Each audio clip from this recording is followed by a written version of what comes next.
In the theatrical version of Lord of the Rings, the way that Isildur takes the ring from Sauron is a bit different from how it unfolds in the book. In fact, the way that Isildur defeats Sauron is completely different.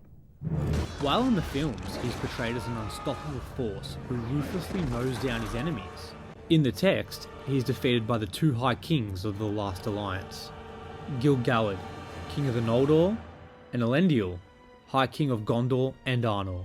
Their combined might was enough to defeat Sauron, even if it was at the expense of their own lives.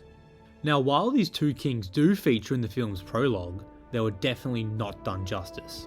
In earlier versions of the film, Gil-galad was meant to feature much more prominently, including his death at the hands of Sauron himself. In the text, Sauron defeats Gil-galad by grabbing him and melting him. We know this by listening to Gandalf speak during the Council of Elrond. The ring misseth maybe the heat of Sauron's hand, which was black and yet burned like fire, and so Gil-galad was destroyed.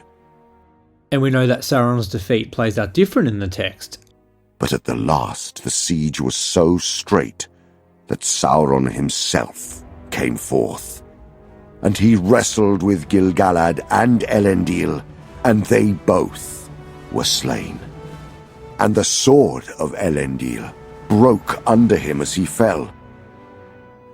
But Sauron also was thrown down, and with the hilt shard of Narsil, Isildur cut the ruling ring from the hand of Sauron and took it for his own. We were meant to see this epic battle play out. In these storyboards, we can see how the original plan was to have Sauron incinerate Gil-galad, and as everyone watches in horror, Sauron discards his corpse. Some of this scene was actually shot. Unfortunately, the only thing that we can see is this behind the scenes photo. While I do think that the film handled it pretty well, showing Sauron as an imposing figure, I still wish we got to see the two kings face off against him.